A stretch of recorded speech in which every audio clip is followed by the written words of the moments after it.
Yo, what is up tonight? We are going to be talking about university tips. Tips I would like to bestow upon you for going into college or university.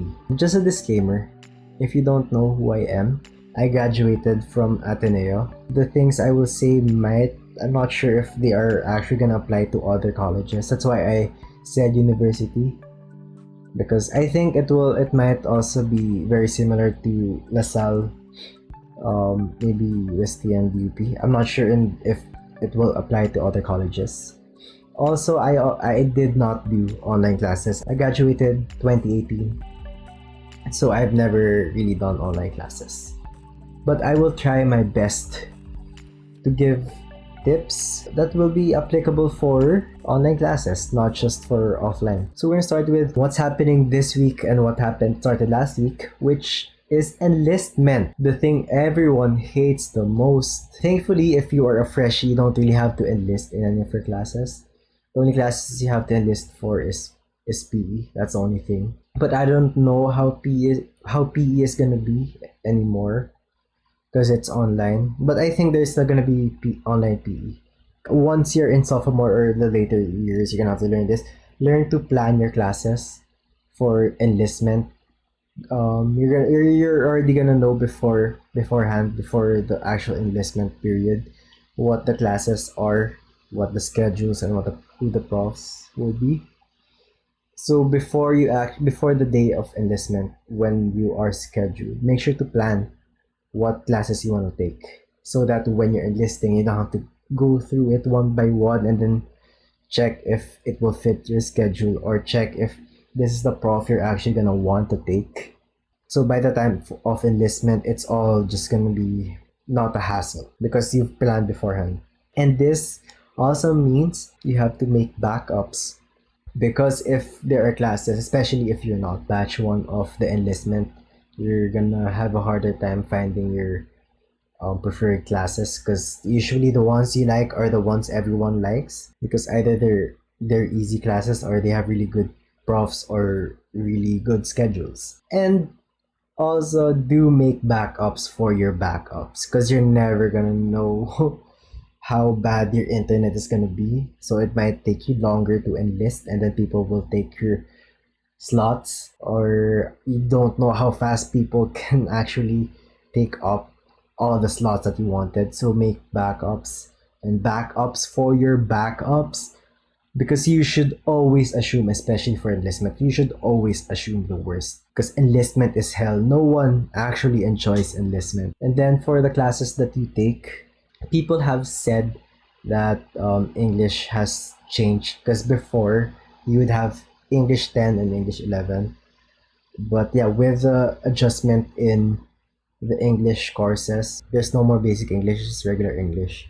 So I don't know if it will be the same for Filipino as well. Maybe it's just English. For math, you're still there. It depends on what math you're taking. There are math subjects where you're gonna have to. There are diagnostic tests, so that they can decide whether you take the regular course or the basic. As much as you can, if it is possible for you, if you can do it, try not to go for basic classes. Although it might be easier, it takes a toll on your later years, because it means that everything that you're gonna be doing later on, all of your classes are gonna adjust. I did basic English, English 10, and basic math, and my classes for my third and fourth year were fucked.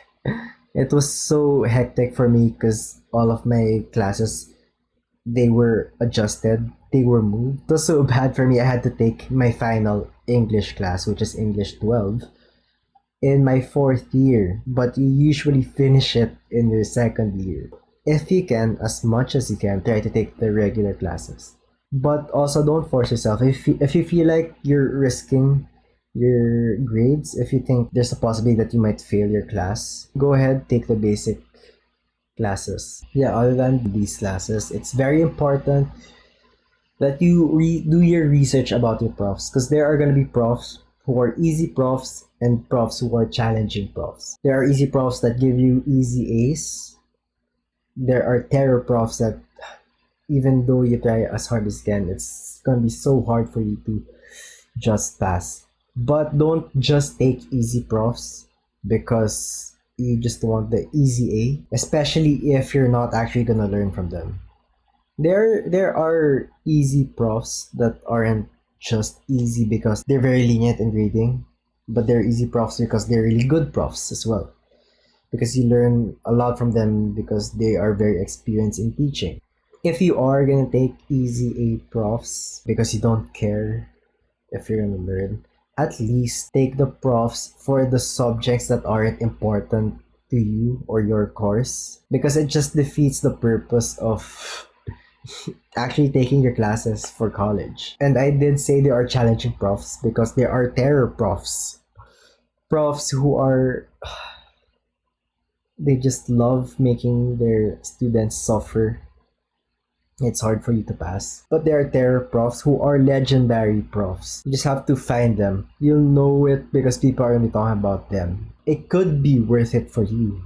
I know lots of people who've taken terror profs because they're legendary, and you really learn a lot even though their classes are so difficult. But it could be worth it because you learn a lot more in their classes than in the other profs classes. And you'll know who these are because you have profs to pick in Facebook, the Ateneo profs to pick. Make sure to make use of it because a lot of people are looking for good profs just like you and good schedules just like you. And other than profs, yeah, I did say schedule. Schedules are important. Don't take a class just because of a prof if it means that you're gonna be taking multiple consecutive classes, like time frames wherein there's like 4+ hours of you just sitting in multiple classes consecutively and without break, because it will tire you out so easily. It's so hard for you to learn, especially from the later classes, if they are all one after the other. Because you're gonna reach a point wherein you're not gonna be learning. You're just too tired from listening and from doing all your tasks, all your assignments, all your seat works. So make sure to space out your classes. Have at least time for yourself in between your classes. Make time for rest, especially now since you don't have to worry about getting home late. Before, you would have to worry about having really late night classes because you're gonna have to go home at like 9 p.m. But now, since you are already home, it's a different case of maybe you'll just fall asleep in your room because it's already late. But yeah, at least you don't have it's a different it's a different problem now for late night classes. So make sure to space out your classes. Don't just take consecutive ones that will take like 4+ hours, because I've seen so many people tired after like the second class of the day. It's also good to make time to have breaks in between your classes so that you can have time to spend with your friends or with your blockmates. It's a time for you to de-stress from all your learnings so that you can refresh your mind for the later classes. It's gonna reach a point that you're not gonna be able to process anything. And try and take classes that you actually find interesting. You'll be taking foreign languages, FLC classes, later on. So try to find a language you actually really want to learn and not take the ones that you want to take just because your blockmates or your friends are taking it. Because learning a language is actually very refreshing, and especially if it's something that you wanna learn, you don't have to go out of your way and learn it from a website or learn it from someone else, because you can learn it in school. So take a language that you actually find interesting, because you're gonna have that chance. You're also gonna have PE. I did say a while ago, I don't know how they are gonna be adjusting the PE curriculum. So I'm not sure if you can take different types of PE classes anymore, or if it's just gonna be a select few. Because obviously you can't play basketball in your online classes. You can't do football. You can't do table tennis. Table tennis. You can't do table tennis. Lawn tennis. I think dancing is possible. Zumba, yeah, you could do that. But take PE classes you're interested in as well, so that you don't waste your PE. Make sure to take classes that you find interesting, because this is the perfect time for you to take very interesting classes. You're gonna have electives as well later on.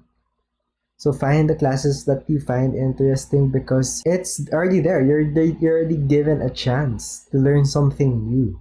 Why not do it to learn something interesting? Not just go to a class because it's an easy A or because your friends are joining that class.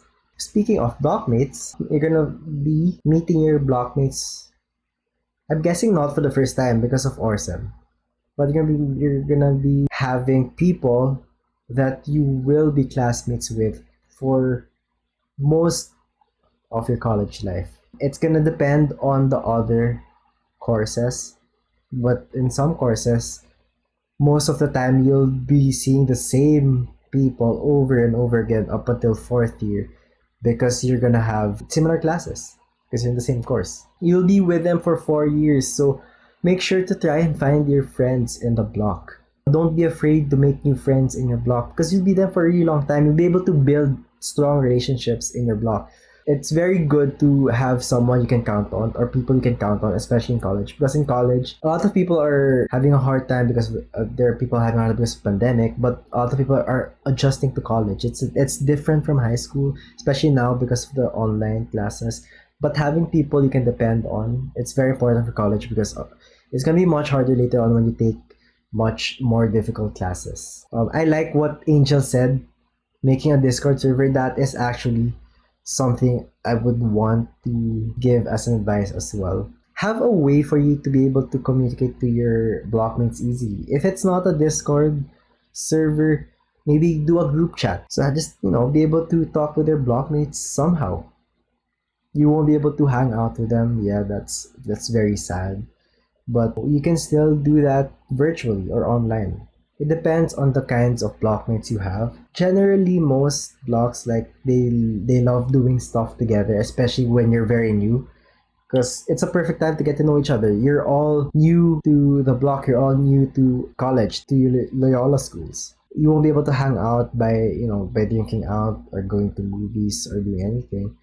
But you can do that by doing Discord. Maybe you can offer having a Discord server. If you're shy, try to find a friend who might be able to suggest that for your block, because chances like these, they're not always going to be there.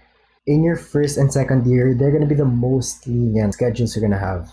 Most classes, most courses, for third year, fourth year, you're not going to have a lot of time hanging out with your blockmates or your friends in general, because you're going to be doing thesis, you're going to be having multiple projects. Maybe you're gonna be an officer in your org, or you're just gonna be taking a lot more difficult classes. So as early as now, as early as in your freshman year or in your sophomore year, hang out with them as much as you can, whether on Discord, whether on talking to them on Messenger. I really suggest people to do movie nights or drinking nights or game nights. Next is orgs, which is, I think most freshies are very excited for orgs because it's very common for freshies or sophomores to join lots of orgs. I've known people who have joined 10 to 15 orgs all at the same time, and then later on you just dwindle it down. Maybe you'll find your top 2 or top 3 orgs do you want to be active in your third and fourth year. I don't see the harm in joining lots of orgs, and then later on you'll realize which ones you really care about. But join orgs that you find interesting, because you never know, maybe you'll find your family, because lots of orgs consider themselves as families, or you'll find your closest friends there if not from your blockmate. There are people who are closer to their orgmates than to our blockmates. So other than people you actually get to be close with, a lot of people also find the things they're passionate about in the orgs. And this is very nice because these are passions you find that are outside of your course. Maybe there are new passions that you learn because you joined so many orgs or you joined these orgs. You find a lot of things that you didn't know you were going to be passionate about. Some orgs have dancing and singing groups because sometimes when you have orgs who hold events within themselves, they have concerts, so they have the singing group to perform, or the dancing up to perform. There are lots of subgroups in orgs. You have most orgs, yeah, as said by Angel, have dancing groups or singing groups. They also have gaming groups wherein they just play with each other, or sometimes they try and compete in online competitions. They also have groups for basketball players because there are basketball competitions within orgs. You don't have to join a dancing org if you just want to dance. You don't if you just want to sing, or you're too afraid to audition for singing org or a musical org. Sometimes other orgs have subgroups for those. So just additional things. Make sure that you make use of the freebies because Ateneo gives you so many things. Your OBF account, your Gmail, and part of it is having a Google Drive. This is so convenient, especially because I still use it up until now. Because Google Drives, they always set you a limit. If you make a Google account, they set you a limit for 100 gigs. For your Google Drive, you have unlimited storage. So you can put anything and everything you want in your Google Drive if there's something that you have to save and you don't have enough storage, or if you just need an online storage. You also have your Microsoft Office. They give you a Microsoft account, and with that, you're able to download Microsoft Office. You don't have to buy it anymore because it's part for the Microsoft account. But this is something that is very helpful for us CS majors.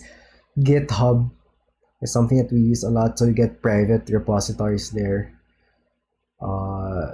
That's something you have with your OBF account. Other than these things, I know there are still other things.